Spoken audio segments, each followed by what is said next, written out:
14 વર્ષથી આજીવન કેદની સજા ભોગવતા 5 કેદીની મુક્તિ થતા પરિવારજનોમાં ખુશી છવાઈ છે। રાજ્ય સરકારે જૂનાગઢ જેલમાં છેલ્લા 14 વર્ષથી આજીવન કેદની સજા ભોગવી રહેલા 5 કેદીને સારી વર્તણૂકના લીધે વહેલી જેલ મુક્તિ આપવામાં આવી હતી। જેલ ઇન્ચાર્જ અધિક્ષક એચ.ઓ. વાળાએ કહ્યું હતું કે મેજિસ્ટ્રેટના અધ્યક્ષ સ્થાને એક કમિટી મળી હતી, જેમાં સારી વર્તણૂક ધરાવતા અને પેરોલ રજામાં ગયેલા કેદીઓની સારી સ્થિતિને જોતા કુલ 19 કેસ એટલે 19 કેદીને જેલમુક્તિ માટે રાજ્ય સરકાર પાસે પ્રપોઝલ મૂકવામાં આવી હતી, જે પૈકી અગાઉ 11 કેદીને જેલમાંથી મુક્ત કરાયા હતા। બુધવારે વધુ 5 કેદીને મુક્ત કરવામાં આવ્યા હતા, જેઓ છેલ્લા 14 વર્ષથી આજીવન કેદની સજા ભોગવી રહ્યા હતા। બહાદુર લાખાવાંગ, ગભાવાલા ગુજરિયા, કાળા હમીર કચોટ, વજશી રામશી કચોટ, વિખુરામ ગઢવીને જૂનાગઢ જેલમાંથી મુક્ત કરવામાં આવતા તેમના પરિવારજનોમાં ખુશી વ્યાપી ગઈ હતી।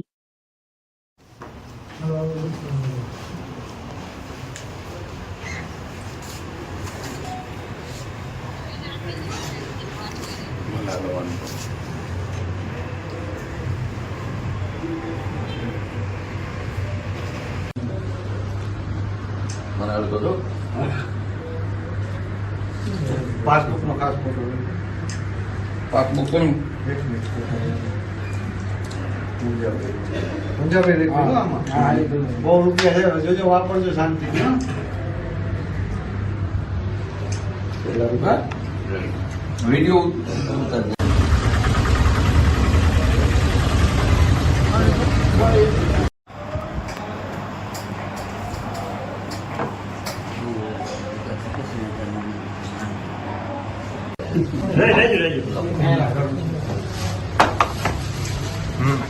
यहाँ कौन टिकट में बात पे आई थी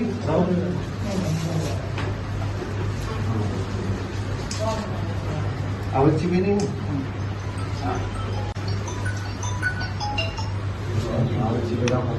जाओ काला क्या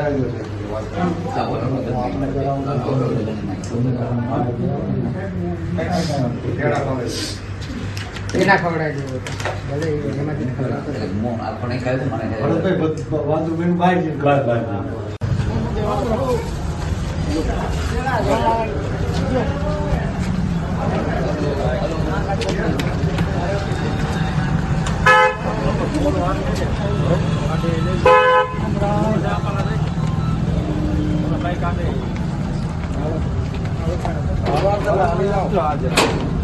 वाला पट्टी वाला कर लेवानो भाई यार वाला पट्टी वाला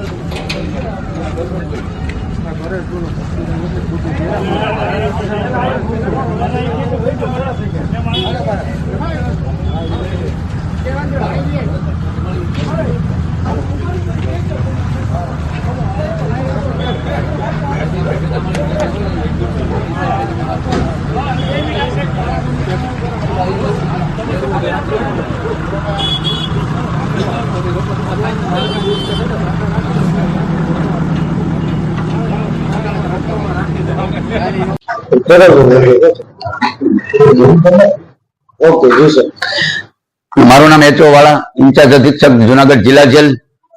અત્રેની જેલ ખાતે તારીખ 9/11/2023 ના રોજ જિલ્લા મેજિસ્ટ્રેટ શ્રી જૂનાગઢના અધ્યક્ષ સ્થાને એડી કમિટીની મીટિંગ મળેલી। આ મીટિંગમાં કુલ 19 કેસોની સમીક્ષા કરવામાં આવેલ હતી। એમાં અગાઉ કુલ 11 કેદીઓનો સરકારશ્રીએ છોડેલા હતા। આજ રોજ સરકારશ્રીના હકારાત્મક અભિગમ અને પોલીસ મહાનિદેશક Shri jail doctor PL Rao સાહેબના હકારાત્મક પ્રયત્નો અને મહેનત થકી આજ રોજ રાજ્ય સરકારશ્રીમાંથી વહેલી જેલ મુક્તિ માટેના 5 કેદીઓના હુકમો આવતા આજ રોજ બહાદુર લાખાભાઈ વાંક, ગભાભાઈ વાલાભાઈ ગુજરિયા, કાળાભાઈ અમીરભાઈ કછોટ, વજસીભાઈ રામસીભાઈ કછોટ, ભીખુભાઈ રામભાઈ ગઢવી, આમ કુલ 5 કેદીઓની કોરા 14 વર્ષ જેલમાં કાપેલા હોય રાજ્ય સરકાર શ્રીએ માફી આપી અને આજ રોજ જેલ મુક્ત કરવાનો હુકમ કરેલ છે અને એમને જેલ મુક્ત કરેલ છે। કેટલા વર્ષથી પાંચેય કેદીઓ કુલ કોરા 14 વર્ષ એટલે 14 વર્ષ ઉપર। અત્યાર સુધી આપણે કેટલા કેદીઓને આ સ્કીમમાં મુક્ત કર્યા છે? અત્યાર સુધીમાં આપણે 19 ની કમિટી બેસાડી હતી, એમાંથી 16 છૂટા, 1 પેન્ડિંગ છે અને 2 રિજેક્ટ કરેલ છે। સાહેબ શું જોઈને કેદીઓને મુક્ત કરવા? આ લોકોને એક તો 14 વર્ષ જેવી જેલ કાપેલી હોય અને જેલની અંદરની એમની વર્તણૂક પેરોલ ફરલો ઉપર રજા ઉપર જતા હોય એ દરમિયાનમાં એમના વતનની અંદર જે સારી રીતે રહેતા હોય, કોઈ સુલે શાંતિનો ભંગ ના કરતા હોય, તો આવા બધા અભિપ્રાયો કમિટીમાં મેળવી અને સરકારશ્રીમાં મોકલી અને સરકારશ્રી આવા કેદીઓ પ્રત્યે સંવેદના બતાવી અને એમને જેલ મુક્ત કરવાના હુકમો કરે છે. કયા કેસના આરોપીઓ હતા? આ બધા 302 માં મર્ડરના ગુનામાં આજીવન કેદની સજા ભોગવતા કેદીઓ હતા.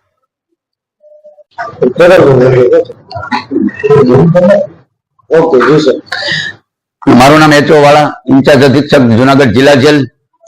અત્રેની જેલ ખાતે તારીખ 9/11/2023 ના રોજ જિલ્લા મેજિસ્ટ્રેટ શ્રી જુનાગઢના અધ્યક્ષ સ્થાને એડી કમિટીની મિટિંગ મળેલી. આ મિટિંગમાં કુલ 19 કેસોની સમીક્ષા કરવામાં આવેલ હતી. એમાં અગાઉ કુલ 11 કેદીઓનો સરકારશ્રીએ છોડેલા હતા. આજ રોજ સરકારશ્રીના હકારાત્મક અભિગમ અને પોલીસ મહાનિદેશક Shri jail doctor PLN Rao સાહેબના હકારાત્મક પ્રયત્નો અને મહેનત થકી આજ રોજ રાજ્ય સરકારશ્રીમાંથી વહેલી જેલ મુક્તિ માટેના 5 કેદીઓના હુકમો આવતા આજ રોજ બહાદુર લાખાભાઈ વાંક, ગભાભાઈ વાલાભાઈ ગુજરિયા, કાળાભાઈ અમીરભાઈ કછોટ, વત્સીભાઈ રામસિંહભાઈ કછોટ, ભીખુભાઈ રામભાઈ ગઢવી, આમ કુલ 5 કેદીઓની કોરા 14 વર્ષ જેલમાં કાપેલા હોય રાજ્ય સરકારશ્રીએ માફી આપી અને આજ રોજ જેલ મુક્ત કરવાનો હુકમ કરેલ છે અને એમને જેલ મુક્ત કરેલ છે. કેટલા વર્ષથી આ 5 કેદી છે? 5 કેદીઓ કુલ કોરા 14 વર્ષ એટલે 14 વર્ષ ઉપર. અત્યાર સુધી આપણે કેટલા કેદીઓને આ સ્કીમમાં મુક્ત કર્યા છે? અત્યાર સુધીમાં આપણે 19 ની કમિટી બેસાડી હતી, એમાંથી 16 છૂટા, 1 પેન્ડિંગ છે અને 2 રિજેક્ટ કરેલ છે. સાહેબ શું જોઈને કેદીઓને મુક્ત કરવા? આ લોકોને એક તો 14 વર્ષ જેવી જેલ કાપેલી હોય અને જેલની અંદરની એમની વર્તણૂક પેરોલ ફરલો ઉપર રજા ઉપર જતા હોય એ દરમિયાનમાં એમના વતનની અંદર જે સારી રીતે રહેતા હોય, કોઈ સુલે શાંતિનો ભંગ ના કરતા હોય, તો આવા બધા અભિપ્રાયો કમિટીમાં મેળવી અને સરકારશ્રીમાં મોકલી અને સરકારશ્રી આવા કેદીઓ પ્રત્યે સંવેદના બતાવી અને એમને જેલ મુક્ત કરવાના હુકમો કરે છે. કયા કેસના આરોપીઓ હતા? આ બધા 302 માં મર્ડરના ગુનામાં આજીવન કેદની સજા ભોગવતા કેદીઓ હતા. મુંડિયા સ્વામી ટ્રસ્ટ દ્વારા શ્રીમદ ભાગવત સપ્તાહનું આયોજન કરાયું હતું. ઝાંઝરડા ચોકડી પાસે આવેલ સત્યમ પાર્ટી પ્લોટ ખાતે શ્રી ગૌડ માળવીય બ્રહ્મ સમાજ અને મુંડિયા સ્વામી ટ્રસ્ટ આયોજિત ભાગવત સપ્તાહમાં રૂક્ષ્મણી વિવાહનું ભવ્ય આયોજન કરાયું હતું. 8 નવેમ્બરથી 1 નવેમ્બર સુધી સપ્તાહમાં દરરોજ દિવ્ય પ્રસંગોનું આયોજન કરાયું હતું તેમજ રાત્રિના સાંસ્કૃતિક કાર્યક્રમોનું આયોજન કરાયું હતું.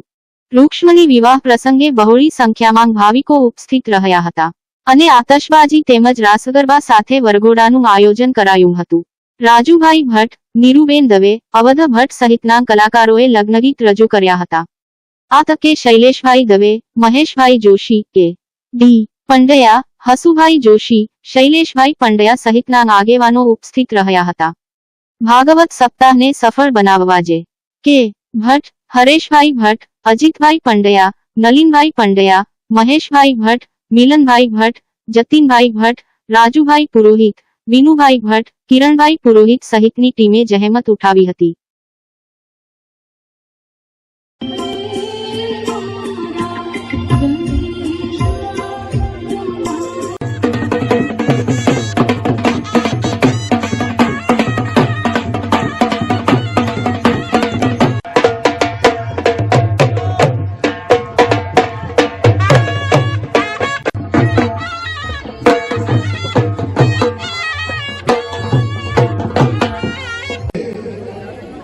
હસ્તક રમેશચંદ્ર દવે દ્વારા 2500 રૂપિયા ભાગવત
कृपादुर्ध्व पूर्वाः